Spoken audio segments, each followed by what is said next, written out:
Shut up and sit down. Welcome to the Health and Wealth Podcast with your hosts, Tim and Carter. What's trending, Enrichers? Carter Wilcoxon, founder of CSI Financial Group here, with my co-host and former wealth advisor, Tim James, founder of ChemicalFreeBody.com and your new health advisor. This is the show where we reveal the connection between physical and financial abundance.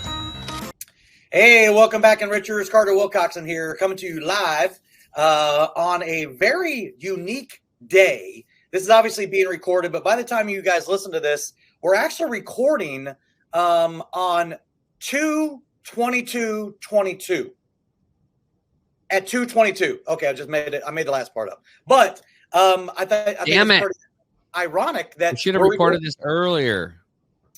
Well, we should have. And that's why I'm saying we could have totally made that up, but it's 2:22 right now as we're starting. We should have had some better planning, Carter. I know. Dang it. We're all about planning too. That's right. Yeah. Yeah. We got Cliff on today. I take full responsibility, and it's not Cliff's fault. I'm really excited about our guest today and everything. But I wanted to bring that up because I didn't even recognize that. I was driving into the office this morning, and the DJ started talking about it's Tuesday on 2/22/22. I'm like, that's a lot of twos. That's kind of crazy. So anyway, so let me go ahead and introduce and bring in my esteemed co-host, Mr. Chemical Free Body himself, Tim James. How are you, my man? Doing good, brother. Doing good. The sun is out. The wind's blowing. It's drying up all the rain that we've had the last couple of days over here in Portland, Oregon. And that is good. I've had some good conversations with clients today. I had a good conversation with a friend that I got kind of reconnected with. We used to play baseball together, and it was nice. He was like, "Hey, I've really had a good conversation with you today. Thanks for your time. It was nice." So it's always good connecting with our fellow man and women. We are definitely meant to be connected. We're tribal people. Yes, absolutely. Well, I want to go. Cliff's got a big tribe over there at his place. We're going to learn all about it. We are. We're getting ready to learn about Cliff Taylor coming to you from Tennessee, just outside of, I'm sorry, where was that again? Outside of Tennessee? Outside Nashville, Brentwood. Okay, yeah. Don't make me get out my country guitar and start playing some Nashville. Let's see. Well, I could do George Strait. We closed out the last show with a little bit of country music too, or Charlie Daniels. Yeah, Johnny Cash. Yeah, I have. You know what? I need to learn some Johnny Cash songs. I'm still pretty new, Cliff. So I've got about 3 years under my belt, and but I just started learning another Charlie Daniels song last night. I got about halfway through it, which is really cool. In the learning process, it's "Drinking My Baby Goodbye." Do you know that one? I've heard it once. Long time ago.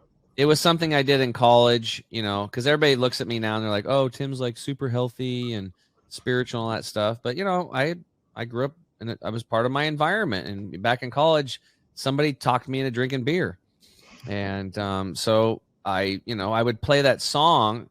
We had cassette tapes back then, so I have to date myself a little bit. I'm almost 50, and they would play that song. I don't know when you're kind of drunk and buzzed, and you're doing that song, and then I would sing the whole thing out loud, and then at the end I'd smash the beer can on my head, and then my friend Sean would go over and rewind the tape, and he'd crack another beer and hand it to me, do it again.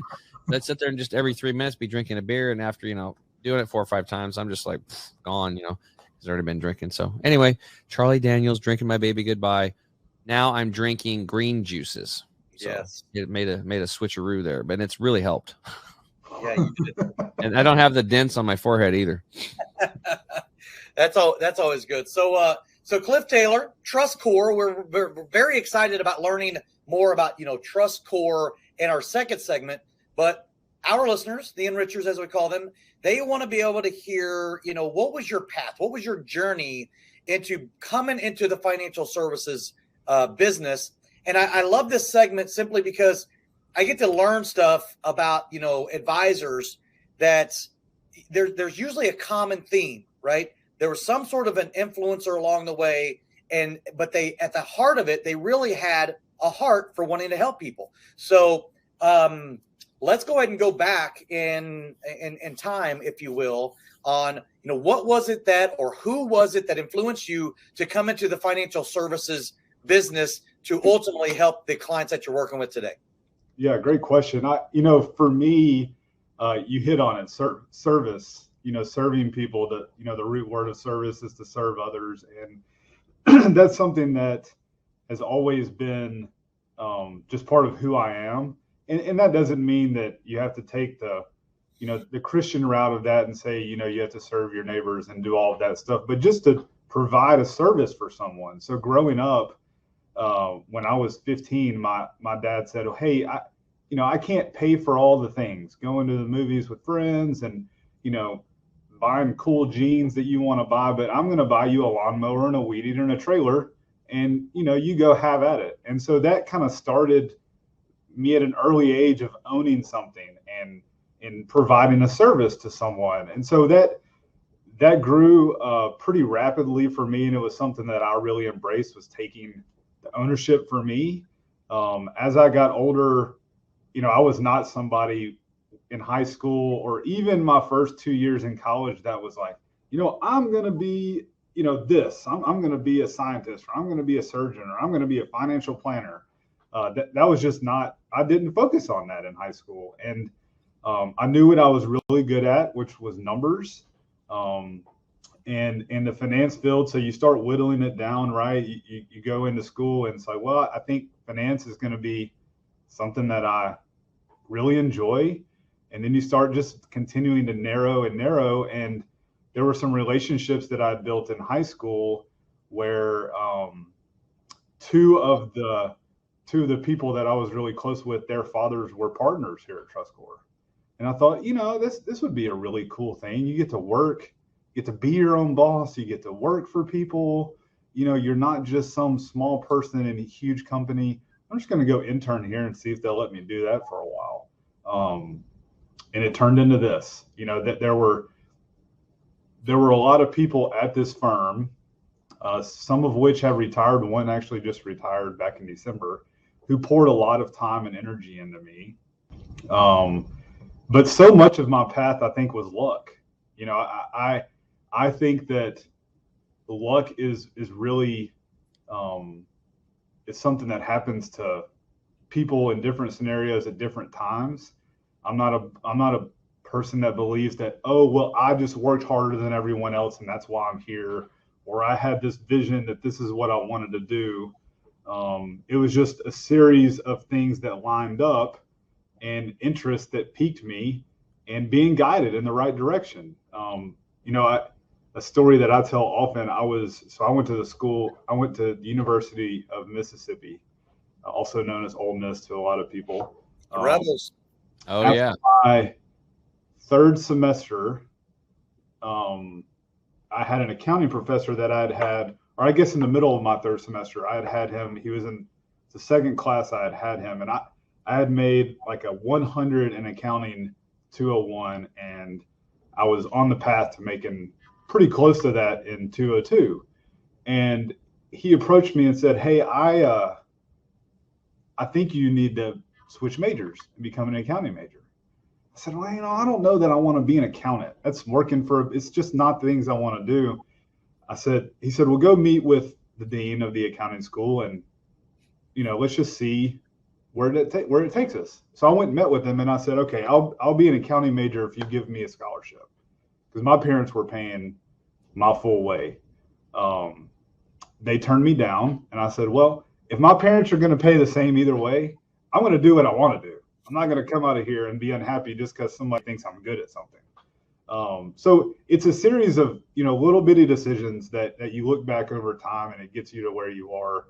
But, a couple of the partners here at TrustCore from a really young age, and even a couple of people who are on staff here realized that I worked hard and that I did what I said I was going to do and showed up on time, and they just kind of poured into me from here. But for me, so much about what we do, it's so fun to work with somebody and for them to really truly appreciate what you're doing for them and that you're working hard for them and on their behalf. And when that clicks and when they get that and they sit there, like, man, I just really appreciate you coming and talking to us about that, or bringing up that idea, or thinking of this, or whatever it is. Yeah. That for me, that's the best part about it. Yeah. You know, forget the money, forget all the other stuff. That's what makes you go home at night and say, I want to get up and do that again tomorrow. Yeah, that's the gold right there. So so I'm curious. So you're in Tennessee right now. You're in Brentwood, Nashville area. So born and raised in Tennessee? Yep. So I have lived or grew up from where I'm sitting right now, within about I'd say a 15-mile radius. I've lived inside that radius my entire life, except for the 4 years I was in Mississippi. Well, so that's pretty boring, right? Well, that's where I'm going with this, by the way. So I'm sitting here thinking to myself, okay, you got the Tennessee Volunteers, you're in Tennessee, and then you end up going to a rival in the SEC with Ole Miss. So what was the thought process? What was it that was attractive to you to go to Ole Miss from Tennessee? Yeah, that's a great question. So I grew up, my grandparents and my dad were Vanderbilt fans, which I'm not really even sure how that happened, because none of them went to Vanderbilt, but they were Vanderbilt fans. So I was a Vanderbilt fan. So I grew up hating orange. There's not a piece of clothing that I have in my closet that's orange. Okay. I can't do it. It's not possible. So, I was really, really involved in sports growing up, and I wanted to play at the next level. That did not work out for me with some injuries that I had. So my next thought was, okay, I want to go to an SEC school because I think it will be a lot of fun. I think I'll get a great education. I don't want to be 8 hours from home. And I'm not going to UT Knoxville because I can't wear orange. And by the way, I've got a budget that my parents gave me. So you start adding those up and it narrows things down really quickly. And so Ole Miss, I went and visited, and it was great. I was not somebody that was super picky. Like I said a minute ago, I didn't know what I wanted to do coming out of high school. So you say, well, I'm going to be an engineer, so I want to go to this school. Right. I just thought it would be a great experience. It was a smaller school in the SEC, and I went to a really small high school, and it ended up being a great fit and a great experience for me. Nice. So is Vanderbilt, is that in Asheville? Is that right? Or no? Wait, yeah, in downtown Nashville. Mm-hmm.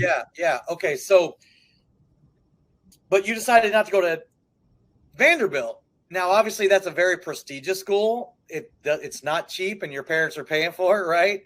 Right. So what sport did you play? Because I know you got a baseball bat in your office there. Did you play baseball? So I did. I played baseball through my junior year. Shoulder injury my senior year kept me from playing my senior year. Dude, that sucks. Yeah. Reconstruction on my right shoulder. Oh, man. The day before Christmas Eve, my senior year. I was trying to get back to play, and I pitched, so it was just not, no chance. That's football. bummer. I was too small to play in a big school somewhere, and I could have played in maybe some smaller schools, but my body had just been beaten up so bad. It's like, do I want to go play in front of 50 people? Because where I went to school, you go play football, there are a lot of people at those games. It's like, I don't know that I want to take a step back and continue to beat up my body. So it was, sports is something that I love dearly and love being a part of. The competition, the team.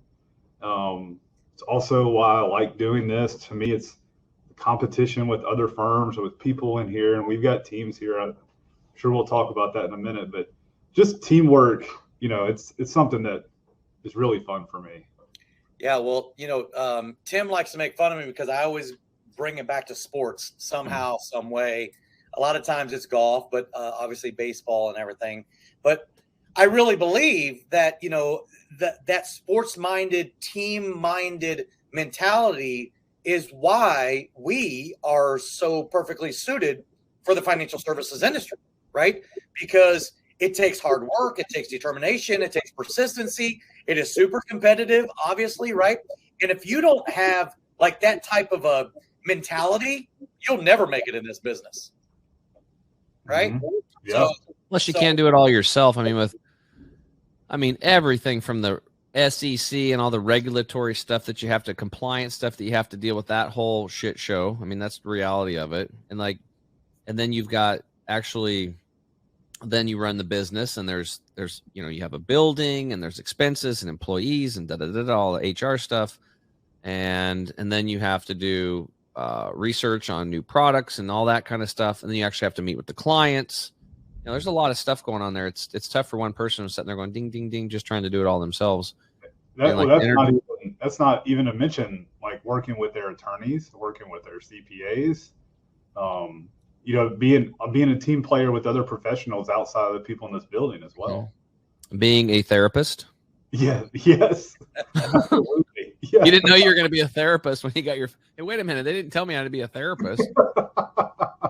I remember like coaching people on like their relationship and all other kinds of stuff. It was like, and then when I got into health stuff, it was like health stuff too. It was like, man, people are just really, they really need help. And they just don't, the society's not really training people on how to be a strong, independent person, and take care of all this stuff. There's no really relationship training growing up, or there's really no food training. I mean, home ec, you're just learning how to make spaghetti and, bake a pie. That's not probably the healthiest thing, but, so you ended up, so do you have anything like that? Do you have an instance that's coming to mind just recently or something where they came in for financial advising, but they were crying in the room, or you're helping them out with something like that?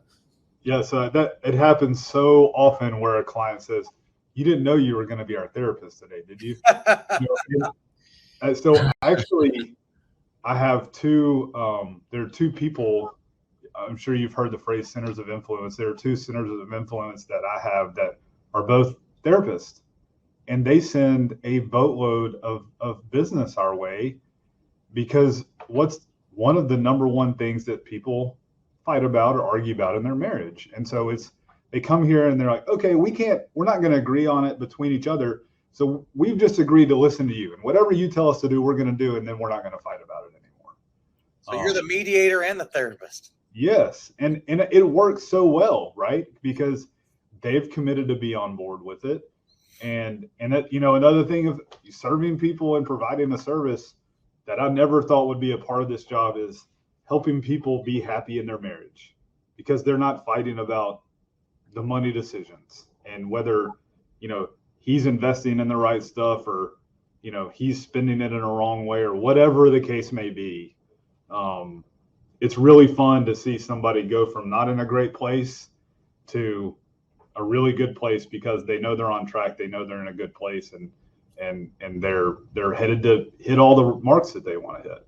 Yeah. So speaking of that, and we'll get more into that in the second segment, for sure. But I want to talk a little bit about your marriage. I see that you're married, you got 3 kids.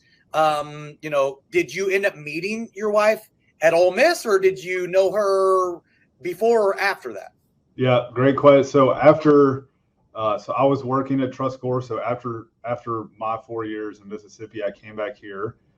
There was another advisor who had young children in a preschool, quarter of a mile away from our office. Catherine was a preschool teacher there. And so she said, her name is Terry. Terry said, "Cliff, I've got somebody I want you to meet." And she said the same thing to Catherine. And we had both just gotten out of a relationship. We were like, we're good. Thank you, but no thank you. Yeah. And she just kept on. And finally, we were both, we found this out later. We were both like, okay, whatever. If you'll just stop, sure. Catherine's going to kill me for telling you this part of it, but I called her and left her a message, and she just chose not to call me back. Her excuse was she texted me and said I dropped my phone in the bathtub. So that's why she couldn't call me back. Long story short, we ended up talking for a few days. We met in the Shoney's parking lot because she was like, I don't really know this guy. Let's meet him in a public place. So I don't know if you all are familiar with Shoney's. There aren't really any more around. Yep. So the Shoney's that we met at in the parking lot before we went to dinner doesn't exist anymore, which is a sad day. So we were set up on a blind date, which neither of us ever thought we would say, that we went on a blind date. It was our first blind date ever. and it ended up working out. We've been married 10 years this past November. I'm Awesome. texting her right now and telling her all about this. Hold on. And so the 3 kids, what are their ages? 8, 6, and 4. All right. So,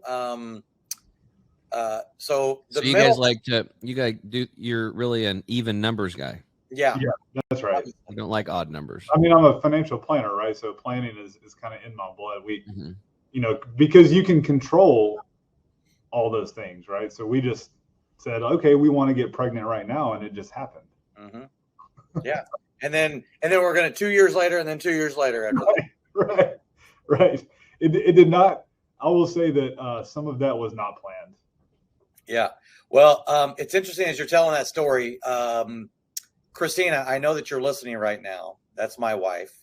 She just heard that story, and she right now is like, holy cow, does that sound familiar? Very similar to how me and my wife got together as well. And I just thought that was interesting as you're telling that story. That's what was going off in my head. So, sweetheart, we can talk about that later. Anyway, so Cliff, obviously a great family, young family.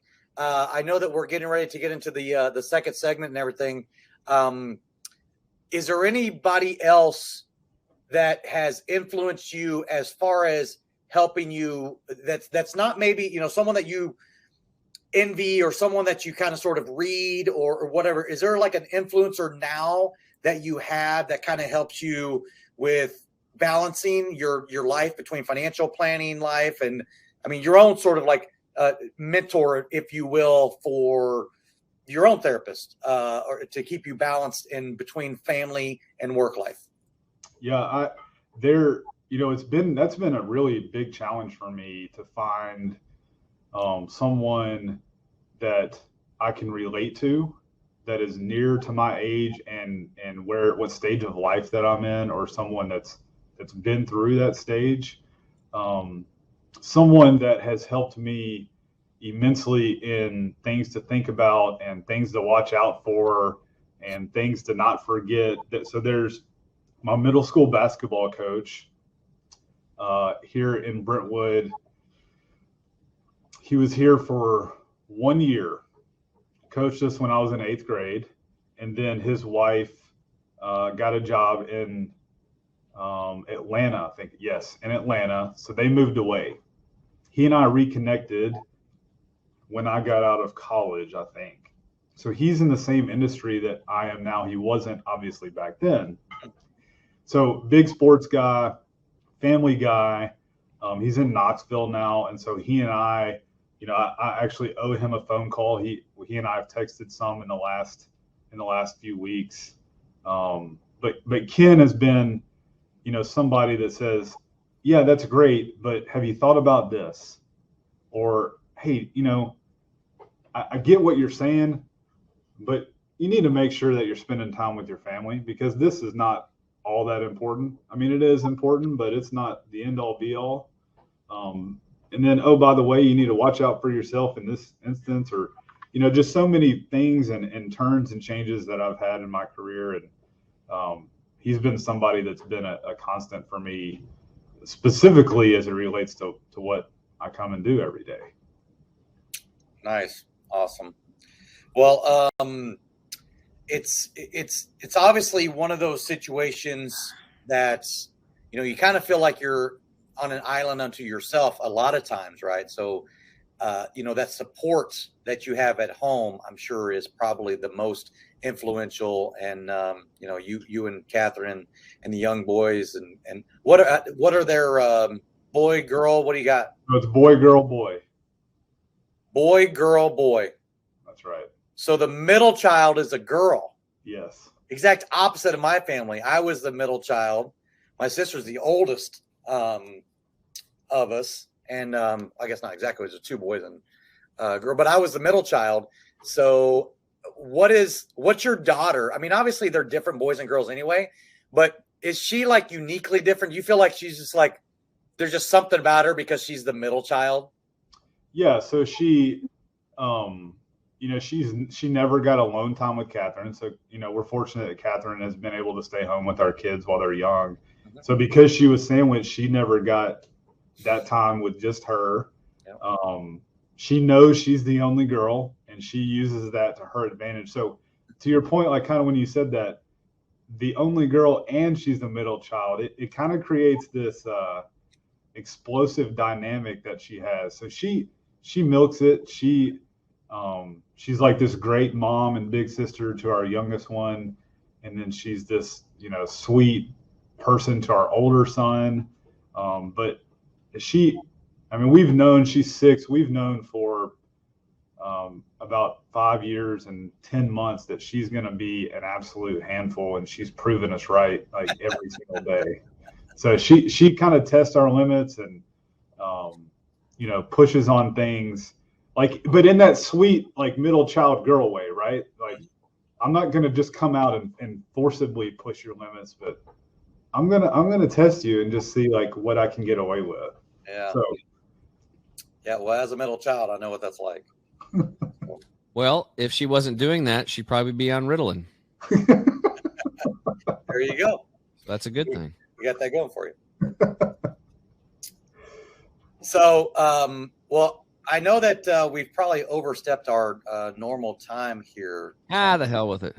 Whatever. We don't care. We don't. All right. Well, we'll take a quick break, and when we get back, we'll get into some more cool stuff, and we'll get into like what Cliff's actually doing in his practice and stuff. So, Cliff, thanks for sharing your backstory, and it's really always good for people to know that financial advisors are people too. We have families and we have lives. So, anyway, we'll take a quick break. When we get back, we'll get into Cliff's what he's doing now in his practice to help people with their investments and saving and all that jazz. We'll be right back. Estate planning. What does that even mean? When the inevitable happens for everyone on this planet, your estate plan kicks into action. But first, let's start with what an estate is. An estate is simply everything you own. Now, here's the issue and what needs to be understood when this event occurs. You only have 2 choices on this plan. Number 1, either you plan how your estate gets handed out and distributed to those you leave behind. Or number 2, your state decides who gets everything you own. For the first time ever, you can now take complete and total control of this plan that you've been deprived of for most of your life and generations before you. You can get personalized assistance along the way with a team of specialists whose job it is to make sure you have true peace of mind.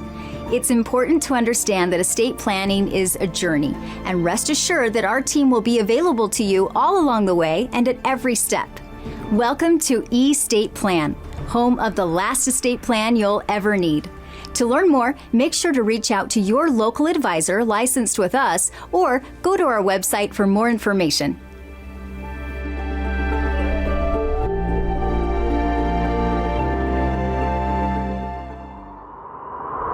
What's up, Enrichers? Tim James here. I'm back with my co-host Carter Wilcoxon. Today in the house, we've got Cliff Taylor over at TrustCore. You can find him at TrustCore.com. We'll put it in the show notes and stuff. Check him out. I was thinking about something. I was wondering, Cliff, in your practice, because I checked out your website and stuff. You guys have a pretty large team. I didn't have time to really look like how old's the business. I saw you're one of the partners. You have quite a few partners, which is really cool. Seems like you got a pretty big enterprise out there. How did the TrustCore get started? So TrustCore was started in 1984 by a gentleman who's right across the hallway from me, Daryl Edmonds. His story is pretty cool. He started TrustCore when his wife was pregnant with their first child. I think she was like 5 months pregnant. He thought, hey, I'm just going to go out and start this company. No big deal. But the thought that he had is one that is really carried through our DNA even today, which is, there you have the accountant and the attorney and the insurance agent and the real estate agent and none of the professionals that people had 40 years ago were talking to each other. It was up to the client, the person, to be the intermediary. And so that's what he started TrustCore on. So basically it wasn't happening. That's right. It just wasn't there. I mean, the CFP designation, if you can go look at the number on your card, that's basically the number, you became the CFP of all the CFPs. And so his is like, 102 or something. So it's just, he's really was on the beginning edge of what a financial planner was at that time. And since then we've grown. He added some partners pretty quickly. And it wasn't until a few years ago that we expanded beyond 5 partners. They realized as a partnership that they were all getting older and that they needed to figure out a way to pass on the baton and do some succession planning of their own and continue to make that DNA woven through the rest of us. But for us, it's been really cool to see how it's changed even in the last 15 years since I've been here, to where we always talked about teamwork and working with other professionals, but every advisor was their own silo. They worked on their own on their clients. There was very little work between. And since then, we have teams that we work with. So there is not an advisor here that's just by themselves.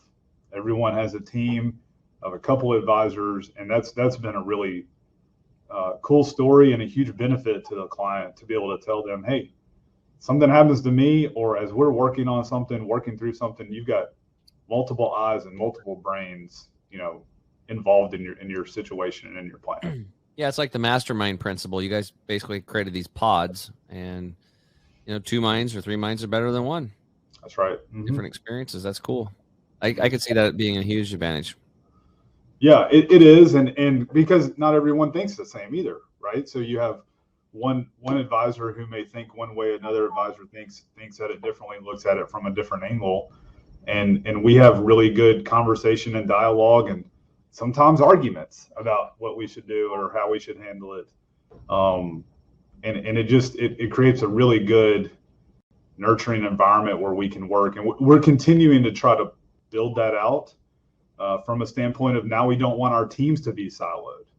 So this team should work with this team, should work with that team on things that are happening and things that we're doing, so that the processes are more in line, and you're all doing things more similar, because we're all doing things really, really similar to begin with. Awesome. So, what is it that, and I don't know if you have a typical, makeup of a clientele and everything, but generally speaking, do you have like an ideal client, or your client base looks, similar? It sounds like husbands and wives come to you from therapists for sure. So what does your makeup look like, and what is it about your clientele on why they like working not only with you, but also TrustCore overall? Yeah. So when you first get started, you'll read books or articles or have all these people say, hey, you need to find a niche, and you need to get just right in that niche. Well, when you're 24 years old and you're just getting started, it's like, hey, if you can fog a mirror, I'll work with you. And so I didn't have that luxury starting off to be able to just say, hey, this is what I'm going to go after. What's been really interesting is just to see how my client base has evolved and who has been attracted to me and who I've ended up working with. And it's a lot of small business owners. I have a few physicians, not many. There are many other people here who work more with physicians, but I have a whole bunch of small business owners that have, the personal side of planning that needs work, but then the business side, business succession, retirement planning, operating agreement review. I mean, all those different things. But I think that's the cool part about TrustCore, is that there are different advisors with different personalities. So you may have someone who's fits in great at the country club, upper class, like with those categories of people. And then someone who's from the middle of nowhere, Tennessee, grew up on a farm, and they identify and work well with those people. So if someone comes in the door, we're so diversified here that we feel really confident that we can say, okay, based on who you are, what you're involved in, what you need help with, this is the best advisor that's going to help you and be able to understand and relate to you. Gotcha. So, so it's not necessarily predetermined, and you make it sound like people just like walk through the doors like it's a local bank or something. and they're just like, ding, ding, ding, ding, ding. Can I get who's your best financial advisor? Let me tell you about how does that actually work out? Yeah. So I may have misled you there because it doesn't happen that way. We wish that it did.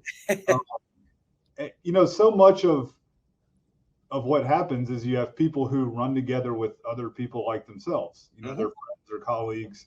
But there are instances where somebody comes in and says, hey, I've heard about you. I've been referred to you. And somebody here will say, hey, that's great. I'm maybe not the best person for you, but this advisor may be. Because ultimately, and I say this in every meeting when I've had a conversation with the first client, is we're here to interview you just as much as you're here to interview us, because we want this to be a good fit. We don't want to spend a whole bunch of time selling you on us, convincing you to work with us for it to not work out 6 months from now. We want to work with you for the rest of our lives. And so we're going to put in the time and energy and effort to get you onboarded and to really get to know who you are, the ins and outs of you. We don't want that to be for 6 months to 2 years. And so we really try to make that clear from the very get-go. I don't have, and I don't think there's many people here, a list of this is everything that I need or want in a client. For me, I think that they need to have the potential to have assets at some point. Doesn't mean that they have to have a whole lot of money. I don't say you have to have X to work with me, and they have to want to work with somebody. That's number 1 and 2. And number 3 for me is I have to feel like I can add enough value for what they're going to pay me. And so oftentimes with young couples who don't have assets, and I have to say, well, this is what I'm going to charge for your services, and they're saving to buy their first house or they're starting a family. It's like, I'm going to make you go backwards if I start charging you a fee. And that's not fair to you. So here's what we're going to do. I would work on X, Y, and Z over the next 6 months to a year, and then reach back out to me. And then we get to that point. Does it make sense to engage yet? No, maybe not. Okay, where are you? You spend 30 minutes, help them, set them on the path, follow up with me again. And to me, that's the last thing that we are ever going to do, certainly I'm ever going to do, is say, oh, sorry, I'm not going to help you at all. Good luck. I mean, what does that portray? So a prospective client or an ideal client to us or to me may look different than a lot of people. It's more about enjoying working with somebody. Yeah. Well, so I've got these, I got this thing that I say on a regular basis, and I've talked about it a lot on this show.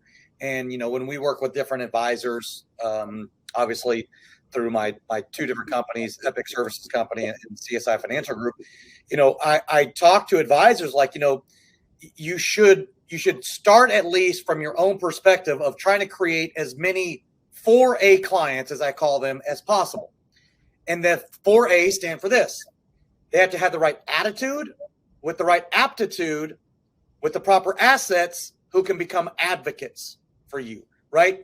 And if you can create an advocate, AKA a raving fan, they will walk through the door, right? They'll come in because they were introduced to you, or they're going to introduce you to those that they run in the same circles with. I think you talked about that maybe in the first segment where, those like-minded type of people, they run in the same circles, right? So it's kind of sort of like that old saying. And I like what you said there, where it's like, we're going to do what we can. We might not be a right fit today, but here's what I'm going to do for you. Cause I don't want to send you away, because if you do a bad job for somebody, they'll tell everybody, right? If you do a decent job for them, they might tell a couple people, which is a good thing, right? So anyway, I think that's the right makeup. And I think that's, again, whenever I met you initially and we were talking about you coming on the podcast and everything, I recognized that early on that, I wanted you to be able to share your story, because that's the quintessential type of an advisor that we love, working with or engaging with or getting to, know one another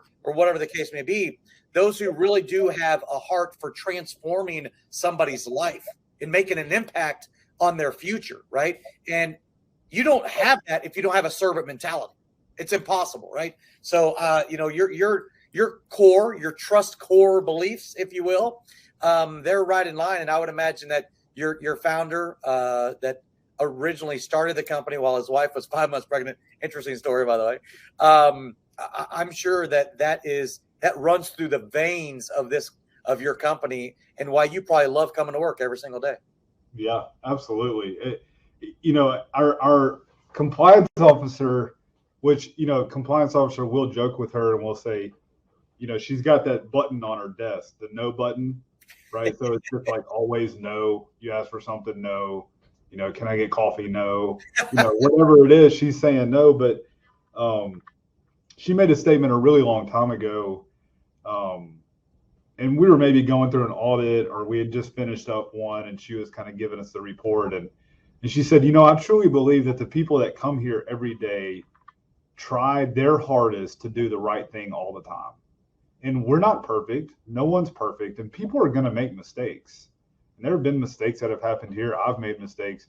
It happens.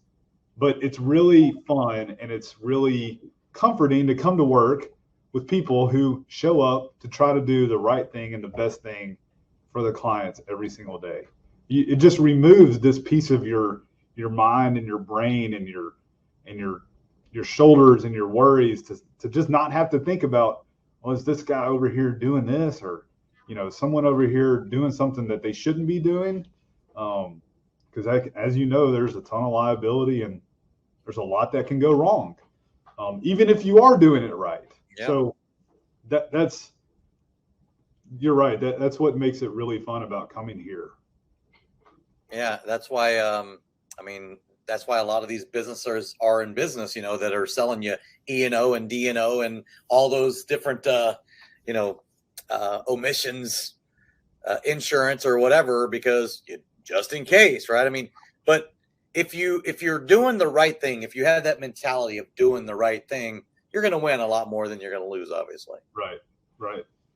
Yeah. So that's awesome. So the overall practice then, what is it that, what are the things that you guys do? What type of, planning strategies are you doing? Are you doing like a subscription base? Are you doing, paraplanning? Are you doing, tax mitigation, risk mitigation? What are the types of, planning strategies that you incorporate on a, 30,000 foot view? Yeah. So, we market ourselves. We talk about how we, one way is the holistic planner, right? There's so many people out there who are saying we're financial planners, but they're spinning it off of this or that. And so what we are really trying to accomplish every day is to charge a fee for service based off of assets under management. Right or wrong, I know there's a bunch of different models, and we're not here to talk about that. That would be 3 more hours of discussion. But that's where we are right now. And from that point, we start with the family or the person. And really it's often client driven. Hey, what's your hot button? Why did you come here today? What do we need to help you with?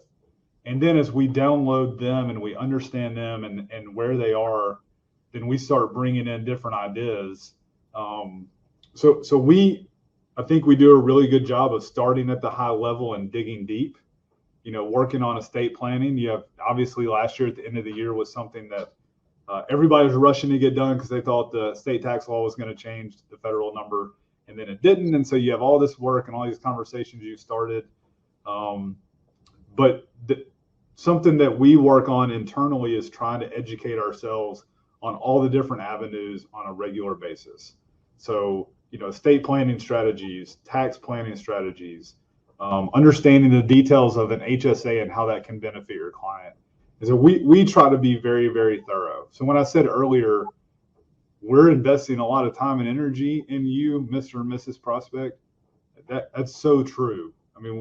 If you were to run an analysis on your break even with that client, we lose money on our clients the first 1 to 3 years, all day, every day. Sure. But it really just comes from trying to do a really good job and dive in and understand who they are.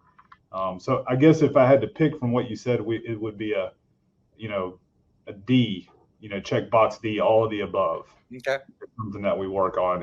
And how we've built our company, we're able to handle that, with our own research department, our own insurance agency, our own operations, and having teams where you have CPAs, old people who used to be CPAs, I guess they still are, but used to be in the accounting world. Right. We had attorneys on staff before who were planners. And so just having all those different backgrounds come together and work as teams helps us to tackle and be professionals and have the level of advice that we need to be effective, I guess. Yeah. Well. So, interestingly enough, our business model actually it's very similar. We just typically work with a solo practitioner in almost every instance. Like you're at a big firm and everything, and that's awesome that your founder understood that it was really necessary to have what we call a multidisciplinary team approach, right? You need to have these different disciplines and these different specialists in this different area because it's impossible to know everything. It's impossible to have gone to school for this or for that. Or you need to have that team environment. That's why you, as being an athlete playing on team sports and everything, that's why it was really easy for you. I'm putting words in your mouth, but it was probably really, really easy for you to embrace that entire culture. Yeah, and something that maybe somebody who didn't play sports doesn't understand is like, hey, if I'm doing my job, I need to depend on you to do your job.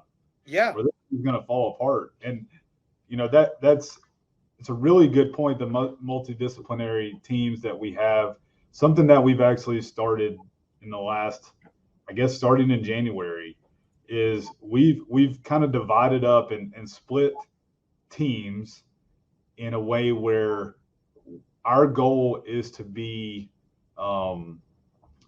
is to know all the ins and outs and to be able to help in multiple different levels on specific areas. So not to be the jack of all trades, for instance. And the master of none. Yeah, that's right. So me, 2 partners and 2 people on staff, we're on a team for business owners.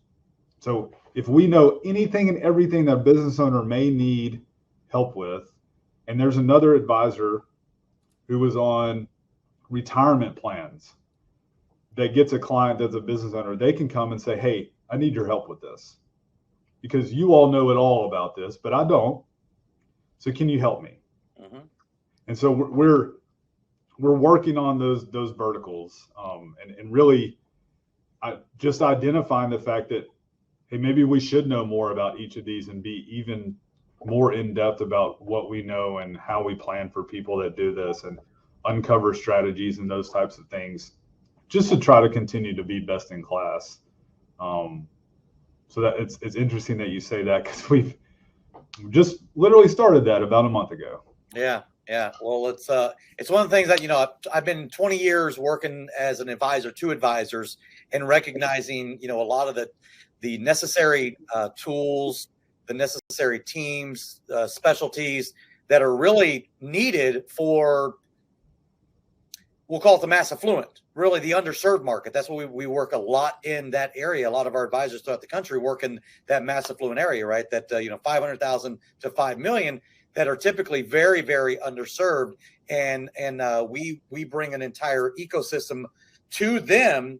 So it's kind of sort of like a virtual family office for each one of our advisors that are out there as solo practitioners and solopreneurs, if you will, that you guys are already embracing that and everything. And I love to hear that because I can guarantee almost without exception that your clientele are being served to a level that they should be thankful for sure. Yeah. Well, and that's, our attrition rate is really, really, really low. I mean, we work hard on the clients that we have. And it's really fun to not have to worry about, are we doing a good job and are we going to lose business because we're not calling them and we're not meeting with them. Again, it goes back to when you first meet with somebody, doing a really good job of interviewing them and making sure that you are a good fit.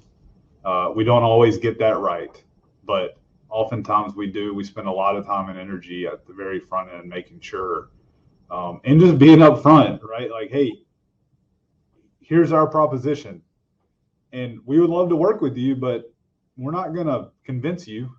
I'm not going to show up at your door tomorrow and the next day asking if you're ready to go, because you need to be on board.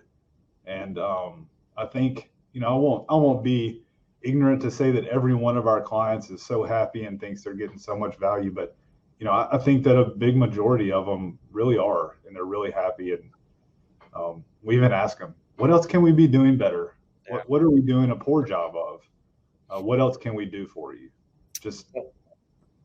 Yeah, well, I was going to say, I'll leave this, and I think Tim's going to get ready to take us out to break, but I think there's something that we could probably enhance automatically that we can talk about, off the air, if you will, on something very unique that really ties in more of an emotional aspect to planning that I'll talk to you about on a separate call. But anyway, I really love the whole makeup and the mentality that you have over there at TrustCore.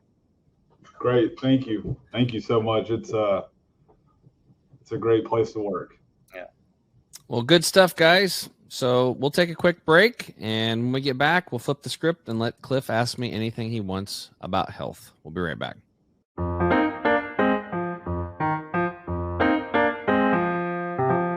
You want the absolute best for yourself, and you want it to be easy. That's why we created Green 85. It helps with detoxifying the body gently. We're proud it's chemical-free, unlike almost all other supplements you'll find. Bottom line, Green 85 will get you healthier. We look forward to hearing what Green 85 did for you.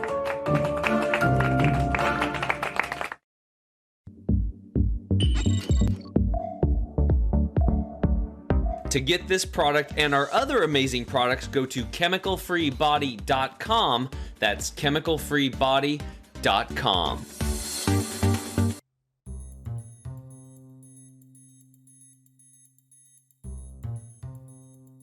What's up, Enrichers? Tim James here. I am back with my co-host Carter Wilcoxon, and now is the time, Cliff, to flip the script. So you get to ask me any question you want in regarding to health. So what is your question, sir? Well, there's a lot that comes to mind, but just taking it to a personal level for me, and something that I wouldn't always struggled with, but something that I've struggled with in my adult life is consistency. So you know how you should eat, you know how you should exercise, the things you should do for and to your body to help you be healthy, for lack of better words. Mm-hmm. How do you set yourself up for success? Right. I mean, I've never been a diet guy. I feel like I'm setting myself up for failure almost immediately there. But trying to change habits and trying to change lifestyles and trying to do that to where it sticks forever, is something that I've always struggled with. Now some things have stuck and I've been able to manage that forward, but I can still improve. So I guess the question is, how do you make life changes stick, and how do you not overdo it and keep that consistent? Well, the first question, I guess, I'll lay out like the tangible things you can do. We believe in doing baby steps. We have protocols for all this stuff because we understand people are busy. And when you're busy, you're distracted. And you have all the best intentions in the world, right? When you want to do these things, like you said, like I have my New Year's resolutions, man, I'm going to lose 30 pounds. But how many years have you wanted to lose 30 pounds in your New Year's resolution? Right. So the reality is that when someone is not really healthy, what they're really saying to the world and the universe is that my health is not a priority. That is a statement that comes across loud and clear. So when you make health a priority, all that stuff will fall into place because you will invest the time, effort, energy, money, resources, whatever you need to do to make sure that happens. Now, unfortunately, most of the people that come into us, wait until a wheel falls off and they're in crisis mode. Or then they went into Western medicine and they've dealt with that for 1, 3, 4, 5, 10, 15 years and it's just not working and they're just frustrated. And usually the statement we hear all the time is, I just did another health history form with a new potential coaching client today. And he said, basically, I've tried everything. Tried everything, Tim. I've done this, I've done that. I'm like, oh, really? Okay. Well, because you actually think about that statement. If you've tried everything, you would be well. You just haven't tried the things that work for you yet, right? Or maybe you tried some of them and they did work, but you're not doing them. The consistency, right? Again, that goes back to, making health a priority. And how do you do that? You have to actually prioritize yourself. Like you actually have to value self, right?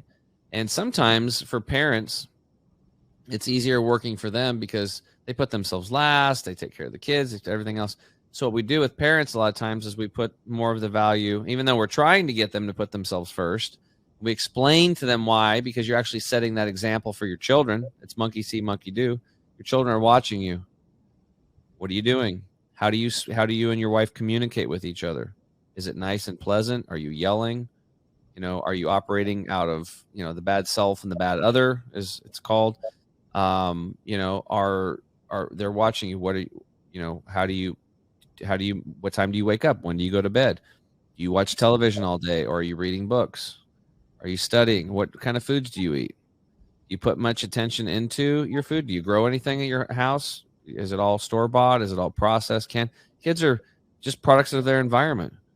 You take an indigenous child that grows up outside, barefoot, touching the ground, eating, nuts, seeds, grains, beans, all that stuff out there in nature, and versus a child over here that's born, with a C-section and, all this stuff and medications and inoculations and all these things. And they eat, and then they go to Similac, and they don't drink mother's breast milk. And then they go to Gerber baby food, which is a bunch of sugar, sugar cane, most sprayed crop ever, and then you go to, they're eating McDonald's and chicken nuggets and SpaghettiOs and Pop-Tarts and that kind of stuff. And I grew up, Pop-Tarts, I thought they were awesome, but they really weren't helping me with my health.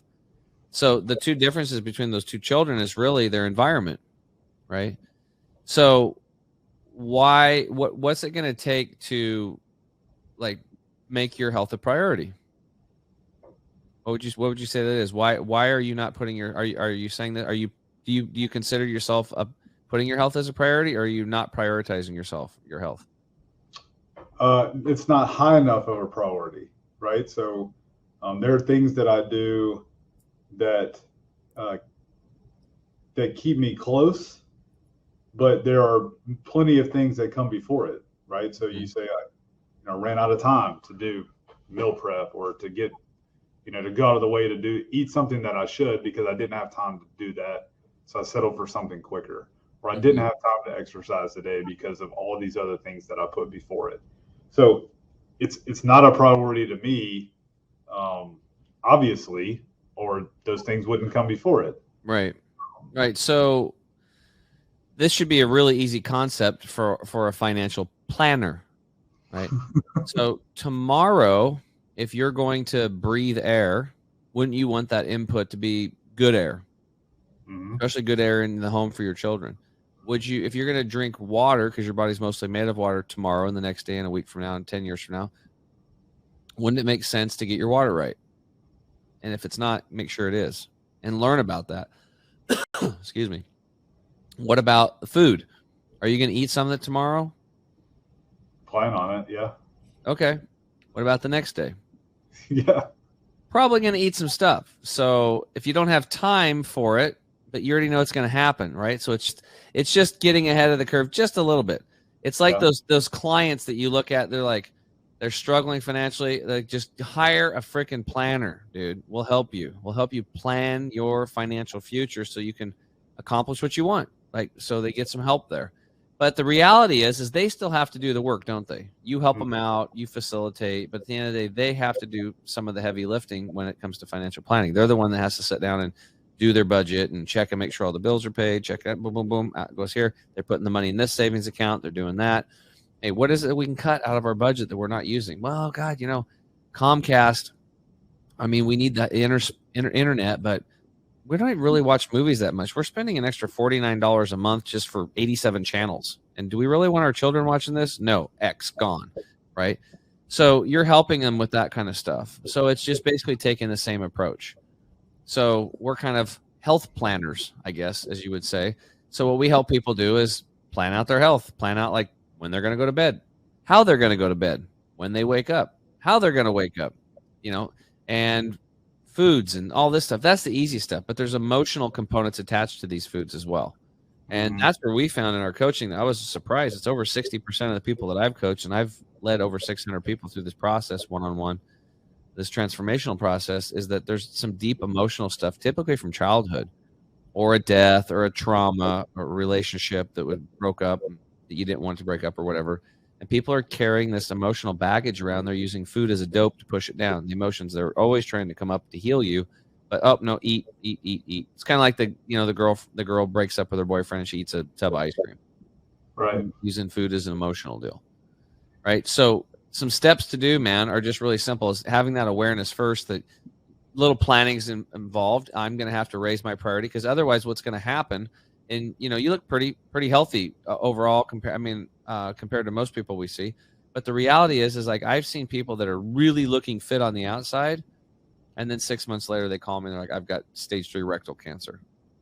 Like, I don't care who you are not immune from the amount of chemical toxic burden that's in our air, our water, and our food today. And it's bioaccumulating, and you have to learn where it's at, stop putting it in, get that crap out. Carter's got an infrared sauna. It is these things are not like luxury items anymore. Like, everybody needs to get into a freaking sauna. That's how polluted our earth is. Like, I talk about I'm so redundant because we talk about the same thing, but 1,500 miles into the interior, pristine lakes. The 2 and 2.5 inch fish today have both male and female organs. They're turning into hermaphrodites. There's no humans around. It's out in the middle of the pristine wilderness.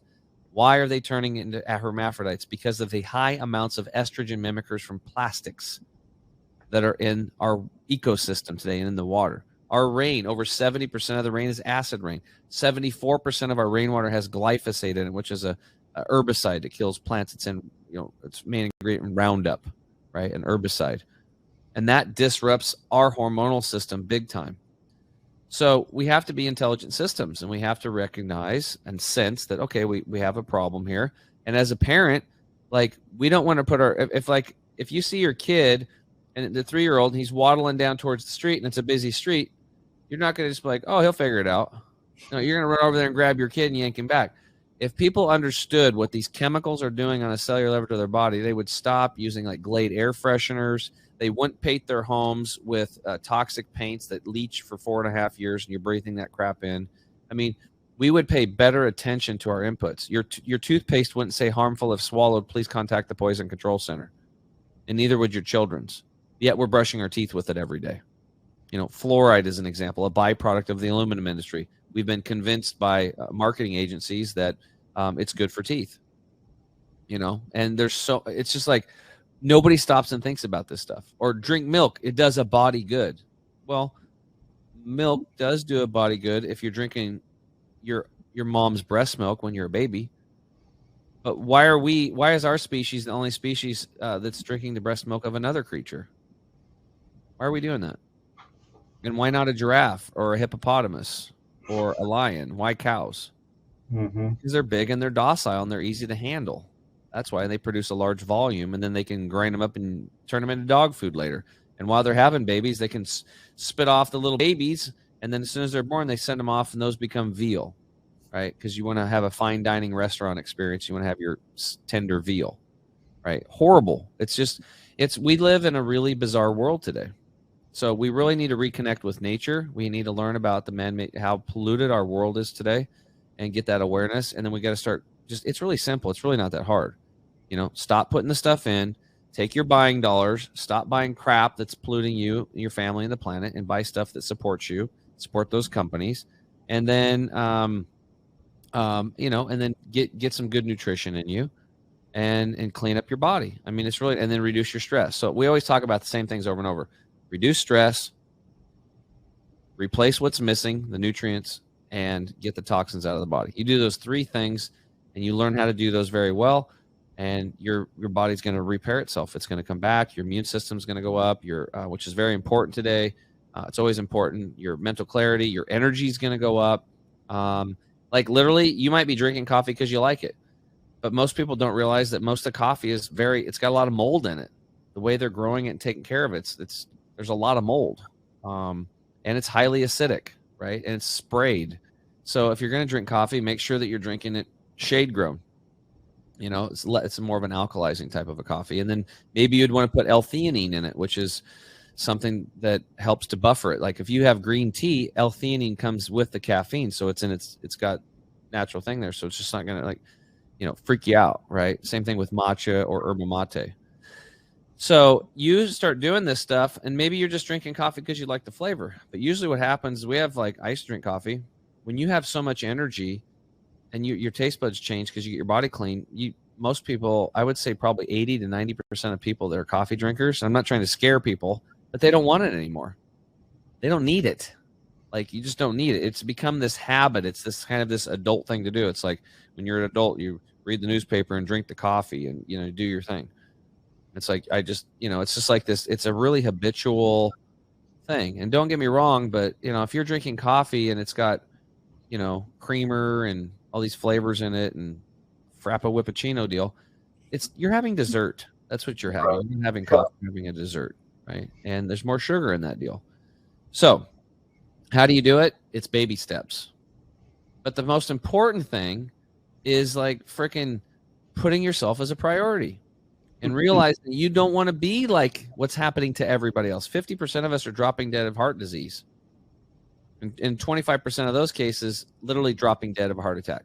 There is no change your diet, none of that stuff. And I see it. I'm on the pulse of this all stuff. There's people in their 30s that are dropping dead of heart attacks nowadays. Like flies, pop, pop, pop. Amounts of stress, their endothelial cells inside of their veins is all polluted and corrupted with over consumption of animal products. You release that nitric oxide to keep good blood flow. There's a lot of problems going on. All this stuff is very easy to fix. And so it's just baby steps. So does that help? Yeah, it does. A little bit. I had really never thought of it as that way, like making it a priority. How do you spend your time? And, something that I've tried to focus on that puts it as an importance for me is like, I want to be around for my wife and kids for a long time. And having that as a driver for me has helped me do things and, exercise regularly. I do the things that I should have been doing all along that I did not. I recently found a picture of myself right after my first child was born, and it's quite funny how big I was compared to how I am now. And by no means am I saying that I'm some health nut, where I've got everything just like I needed and I'm right on the right track. But that has helped me make it a priority, but I'd never thought of it that way, to where like you got to just plan it out a little bit better. And instead of spending time doing whatever it is, it's really reaction mode. Yeah, right. It's just like tax planning for business people. When do you do tax planning? October, November. If you wait till January, there's no tax planning happening. You're in tax reaction mode. You can't make any changes. It is what it is. It's the same thing. But guess what? December 31st is going to happen whether you like it or not. Right? It's the same thing. Tomorrow is going to happen whether you like it or not. Hopefully. Maybe you don't wake up, then it won't matter. But if you wake up tomorrow, then why not have the most beautiful environment for your intelligent system in your body? Because not only are you going to have a better quality of life, and you're going to be there for your kids and grandkids, get to walk your daughter down the aisle. This kind of stuff is like really important, but you're also going to set an example for them and give them the permission slip so they can do that too. At least they'll know how. Maybe they'll come to you when they're ready. Right. And we're literally de-evolving as a species. We're not evolving anymore. So to evolve as a species, we got to get back to nature, which is we are an expression of nature. We are not living in it. We are nature. And that's what people forget. Like we have our little bubbles and we have our polo shirts and we got our nice shoes and, you know, in these climate controlled areas. But the reality is we're made of dirt, water, bacteria. You know, we are made of 360 trillion virus cells, 60 trillion bacterial cells, and only 6 trillion human cells. We're mostly viruses and bacteria in a sack, right? Where else do you find viruses and bacteria? Out in nature. Where do you find minerals like your bones are made of? Oh, those are in the dirt. What about your body's mostly made of water? Where do you find that? That's out in nature. Like we are nature. That's it. I explained this earlier on a podcast. It's like an ant colony. You know, the ants themselves, if they leave the colony, they die. The ant colony itself is the organism. Okay, it's one functioning body of interconnected pieces. It's a system, right? And there's different ants that do different things. The only difference is that our ants, like the blood cells inside of us, they're encapsulated in the skin. They're going up and down. They're taking food over here to the muscle and over here, and they're getting rid of this inflammation over there, and they're just like ants inside of us. We have this whole complex system going on. But just like the ants, our body, we are connected to the biggest system, which is Mother Nature. There is no difference between us and the ecosystem. Our bodies are actually part of the ecosystem. So if we can get that straight, and think about it, if you're like an intelligent person, which you are, and you realize and get educated and you learn that 85% of the nutrients are farmed out of our soil. So even if you go green and go organic and do all that, you're still 85% deficient. 85% deficient. So knowing this, you're like, I don't want to be 85% deficient. How do I replace that? And then you learn and you figure it out, right? So I actually did it through juicing, and then we created a product called Green 85 to replace the 85% missing for people. So for busy people like you, they can scoop it, drink it in the morning, and drink it in the afternoon, and boom, done. It takes very little time. This is almost like people keep stealing stuff out of your garage. And why are they doing that? Because you didn't put the garage door down. Why didn't you put your garage? I don't know. I just forgot. I was too busy. Well, why aren't you replacing the 85% nutrients missing in the soil? You're running around on 15% fuel your whole life. What don't you want to be at 100%? Oh, I'm just too busy. Well, number one reason why is because people don't have that awareness. But once they get the awareness, now it's a choice. It really is. So we just try to give people the awareness. We're really educators over here. We want people to become their own doctor. We're into self-healing. We want people to take the reins of their health and self-empower people. And then we just show them how to do it and make it easy. Because I already know, because I'm an entrepreneur, I'm a business person, I'm a father, I'm a son, I'm a brother, I'm an aunt. I'm not an aunt, but well, I guess I could be nowadays. Somebody I could get somebody in trouble if I wanted to be one. But anyway, my point is like, yeah, we just have to, we got to put ourselves first, and we got to get plugged back into nature. It's really not that hard. Yeah, well, and let me just jump in here just real fast, because I do want to talk about the infrared sauna. So for the longest time, Tim's been like telling me, dude, you got to get your infrared sauna. You got to get your infrared sauna. And then it just, just so busy or whatever. And I'm just like, I don't know. And then finally, I'm talking to Christina, my wife, my better half. And she was saying something about an infrared sauna. I'm like, I just got to do this. And I literally said, okay, I'm going to sit down. I'm going to get on my laptop, and I'm going to go into Tim's website, and I'm going to do click, click, click, boom. It happened to be on Valentine's Day when I got it, because I was thinking about her, because I know that she wanted to get an infrared sauna. Tim in our last podcast is like, what a great way to get your own infrared sauna, dude. But genius. Yeah, genius, right? But it was really, I was thinking about her, but at the same time, myself, because I want to prioritize myself, much like you, Cliff. I'm 6.5 years older than my wife. Actuarially speaking, we die sooner than females do, right? So I got to take priority in being around as long as I can. And of course, she wants me to be around as long as possible, right? So it was a twofer. And I got to tell you, so I got it. I was literally playing golf with my 15-year-old son. We played 36 holes on Sunday together. And I get this sweet text from her, which that didn't hurt either, right?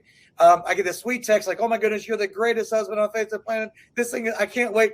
By the time I got home, she had it set up. Took no time to get set up. And the last 2 days, I've gotten in this sauna. You know, I'm like, okay, because if we get up early in the morning, I'm usually up around 3:30, 4 o'clock in the morning. You know, I'm starting to work and everything. And then she usually gets up around 5:30 or 6 and will join me. And here I am. I'm in this infrared sauna in our living room. She's on the Peloton right there. And we're like having a conversation while I'm in this single unit sauna. And I got to tell you, in just 2 days of doing this for 10 minutes each day, I'm just like, I already feel more energy. It's crazy. Now, I've been taking the Green 85 since I met Tim, 14, 15, 16 months ago. And I get, packages of 3 every single, month. And it's a scoop for me. It's a scoop for my wife every single morning. Talk about prioritizing, right? But you have to create a pattern. And you can't start that pattern until you start it, right? So action. But you have to start somewhere, right? The baby steps thing that Tim was talking about. And I just make it as part of my routine every single morning that I do that. So Nancy, who's it? Nancy Travis, I want to say. Is that right? Nancy, she was on our podcast. Nancy Addison. Nancy Addison, thank you. Nancy Addison said something to me that I never even thought about before. I'm going to give you my little thing that I do every single morning. She said, if you're going to have, what you should do is have the proper restructured water, obviously, but you don't want to have cold water because your internal organs, they are going to react horribly to like cold water. So I drink lukewarm water every morning with the proper type of salt that I add, not the table genetically modified table salt that's out there. Definitely not that, but Himalayan salt. And I add that to a pint of warm water every single morning. The first thing when I wake up, basically. That's how I get my day started. And then I'll do 12 ounces of 1 scoop of Green 85 that I have right after that. And then that's just like my routine every single morning. That alone is just a good baby step start that I incorporate myself that has already given me, and you got to start somewhere, right? But it gives you that encouragement, that self-empowerment to, okay, well, what else can I do now? What else can I do? And then now all of a sudden you are prioritizing going to the gym. Now you are prioritizing self, because the more selfish you are with that, the longer you can provide for your entire family. Yep. Yeah, that's awesome. That's great. Anyway, we have so many, I have so many hacks to share with people. It's like, that's all I do. Like, my job is to get healthier every day and then find out what works and then share it with my community. And I've been doing that for 11 years, every day, researching, learning. And I've developed this network of people. And if one of my connections finds something, just like if you guys are part of an advisor network and an advisor finds something in Tallahassee that's working really good, he can share it and you can disseminate that out, and then everybody benefits from it.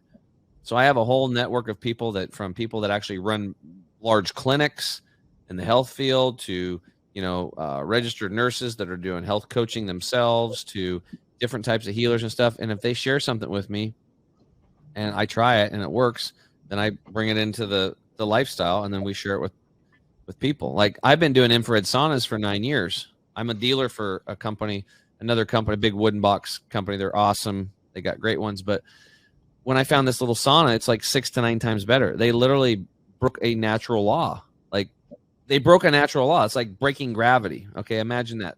That's the type of technology that's in the sauna. So it's like 6 to 9 times more powerful. You can double to triple the core temperature in your body, which is the whole point. And it literally, it's the infrared is the vibrational frequency of water in nature, specifically at 8 microns. So somebody listening to this would be like, why would I want an infrared sauna? Well, they come over us, we educate them on this stuff. And I was like, this stuff, literally, infrared saunas will shrink your blood cells, shrink your water molecules because they vibrate at higher frequency. And now the blood molecules can get out farther into capillaries that they haven't been in a while. These places where there's single file line. And they can also go farther deeper down into your organ systems. Well, why is that a big deal? Because now your blood can take nutrients to places that it was supposed to go and hasn't been in a while. And it can also remove waste matter and heavy metals and pollution. That's why when you get in, think about that. What I just said is the food that you are eating and the supplements that you're taking, they've now become enhanced because you're able to take those nutrients and get them out to different places that they haven't been in a while, and it rejuvenates the skin, it rejuvenates the organs, it starts rejuvenating you. That's why this infrared saunas in general are important, but this specific one is able to take what you're already doing and improve it. So it makes the water better, it makes the food better and everything, because it's getting everything moving. That's why people do hot, cold plunges, right? They do a hot plunge, it opens everything up. The body sends the blood away from the organ systems out to the extremities, trying to cool off the organ system so you don't die. You jump in the cold, and then the blood rushes into the organs to protect them, to keep you alive because you're in the cold water. And then hot, cold, and it's about blood flow. And the more blood flow you have, the better. It's all about blood flow. So that's what an infrared sauna can do for you. It's a very passive way to increase your blood flow on a micro level, and it, you know, it works great for inflammation, helps you sleep, the skin. Like, Carter, you're gonna watch. We'll see. You might start getting acne breakout on your face, chest, and back like I did as toxins come out. We don't know what's coming. So pay attention. I was telling Christina about what you were saying on our last podcast about, you know, all the gray matter that was coming out of you and everything, and all those you know, chemicals or you know, aluminum, heavy metals and all that stuff. Yeah, exactly. But now, hey, enrichers, here's the deal. I'm going to show a picture. If you're watching on YouTube, you're going to get a chance to see this. If you're just listening, you know, you have to check this out. But I want to show, I got a picture here. I'm going to share my screen of me in my sauna that I just got through doing. Here I am. This is in my living room, right? So you got this zipper in the front, you got these zippers here. So that way, if you can do it yourself, you can literally get in. I'm sitting, there's a chair inside that you sit in. There's a couple of like little, you know, wooden, you know, cubes that you put your feet on so they're not on the ground. And then here's a little dial over here. I just plug it in, 110 watts, and I'm off and running. 10 minutes. It goes all the way up to 30 minutes. But anyway, I just wanted to, you know, since we had you here, Cliff, I wanted to show you. I mean, I am so excited about this thing. I asked Tim yesterday because I just got it, and we plugged it in on Monday. I did it yesterday. Today's Tuesday, 2/22/22. And I said to Tim, I said, hey, can I do it 2 times a day? That's how much I loved it. Like just 10 minutes, just sitting there.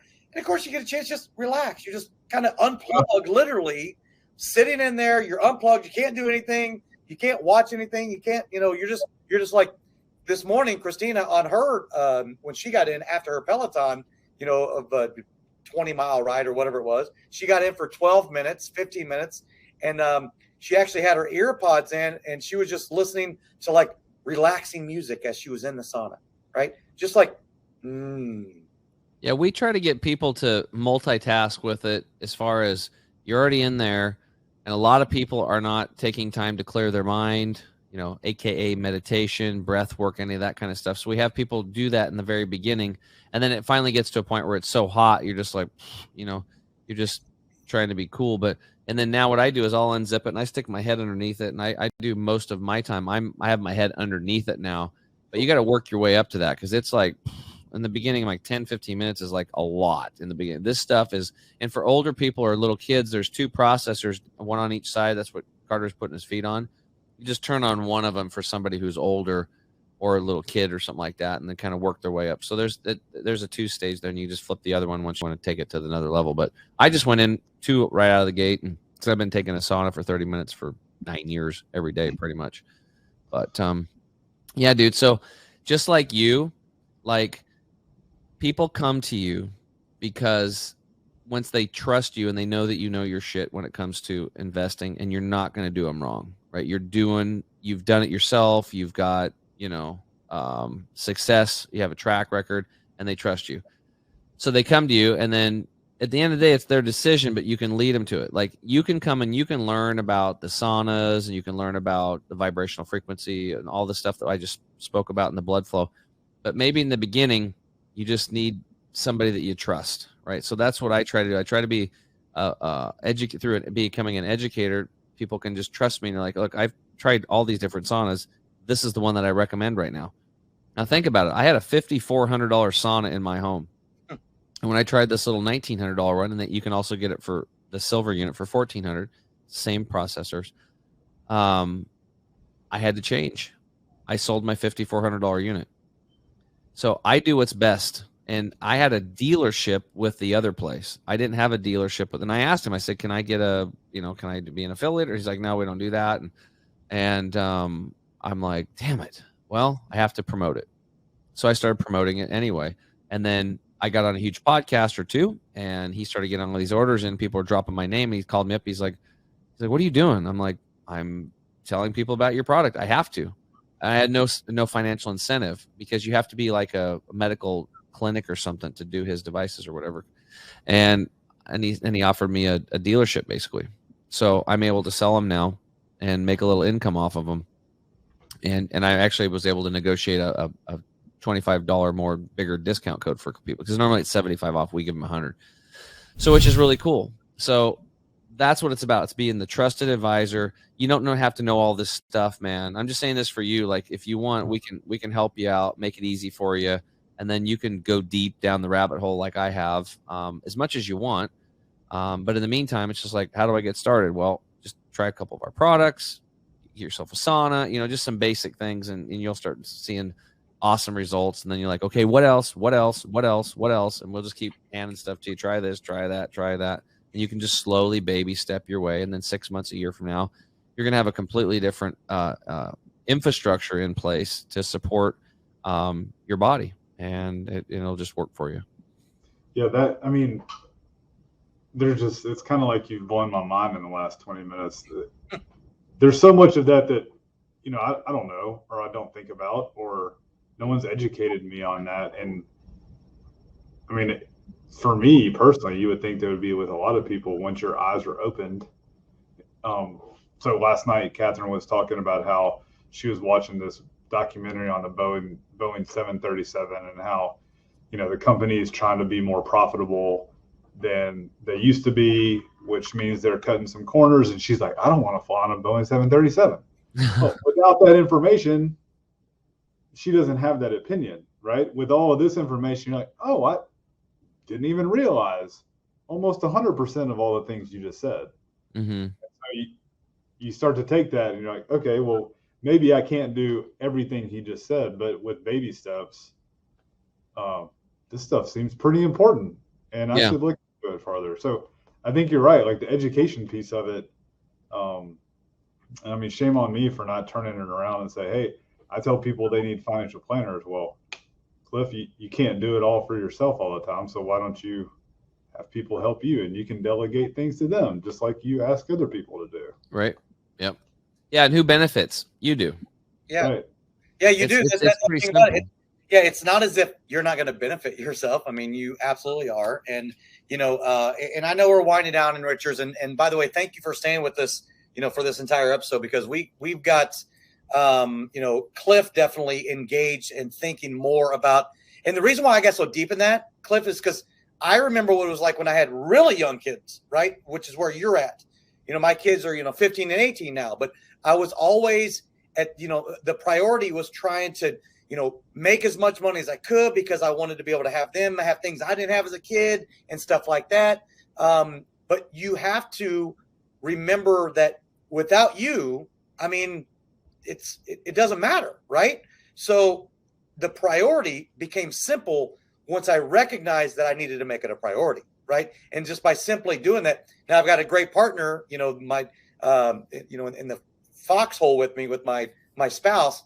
So if you and Catherine can come together and do those things together, not only will that help you, in a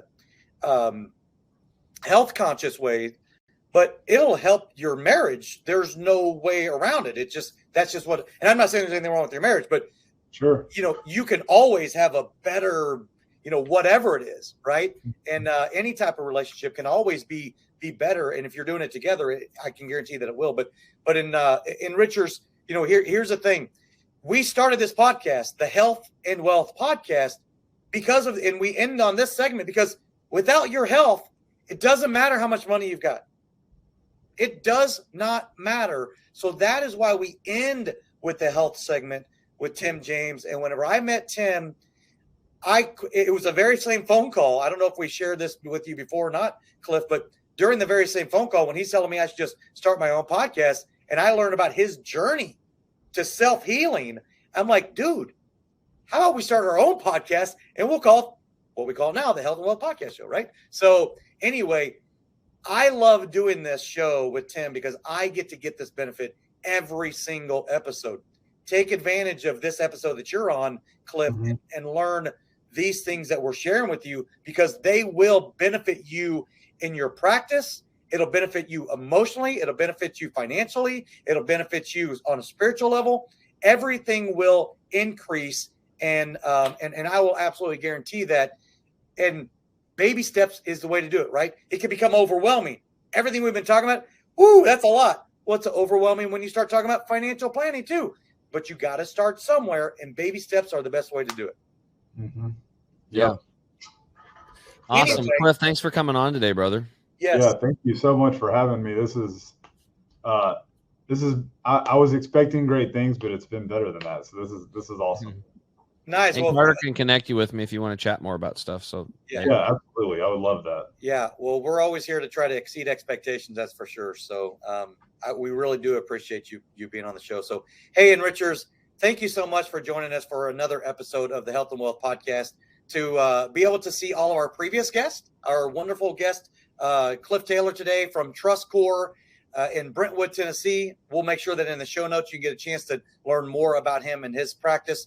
But for all of those previous episodes, make sure to go to our website at www.thehealthandwealthpodcastshow.com and make sure to like, share, and subscribe wherever you get your podcasts, Apple Podcasts, Spotify, Google, Podbean, wherever that might be. And so for my fantastic co-host, Mr. Chemical Free Body himself, Tim James, and our wonderful guest today, Cliff Taylor, I'm Carter Wilcoxon, CEO and founder of Epic Services Company and CSI Financial Group, wishing you a wonderful day, a wonderful 2/22/22 here at 2:22. Okay, not again. It's not 2:22. They're going to be listening to it at a different time, Carter. I know. Well, hopefully they'll listen to it at 2:22. Anyway, thank you again. Have a wonderful rest of your day and your week, and have a very abundant rest of your life. So, Cliff, thank you again for being on our show today. Thank you. All right. Thanks, everybody. Hey, enrichers. Thanks for tuning in to another episode of the Health and Wealth Podcast.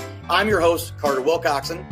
And I'm your host, Tim James. And by God, we are committed to helping you guys have fat wallets, flat bellies. So tune in again for another episode, and make sure to like, share, and drink a lot of water. Or beer.